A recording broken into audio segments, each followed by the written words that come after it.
Dans le village de Ségou, au Mali, vivait une vieille femme nommée Adama.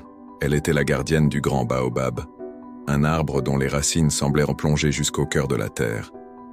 Mais personne ne connaissait vraiment l'histoire d'Adama. Dans sa jeunesse, elle avait été capturée. Enchaînée à d'autres prisonniers, elle marchait vers l'inconnu.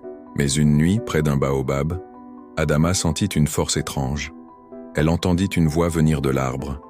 Celui qui plante un baobab n'en voit jamais les fruits, mais il prépare l'ombre pour ceux qui viendront après. Adama comprit alors qu'elle n'était pas seulement une prisonnière, elle était une graine. Cette nuit-là, elle s'évada en semant. Elle glissa une graine dans la main de chaque captive en murmurant « Plante-la là où tu poseras enfin les pieds. Un jour, nous nous retrouverons sous l'ombre de la liberté. » Des années passèrent.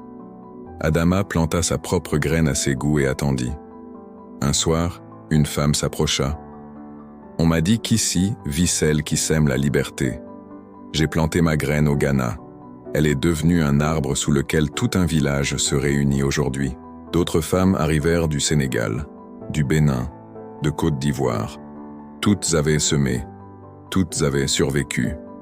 Adama leva les bras. « Voyez, le baobab ne ment jamais.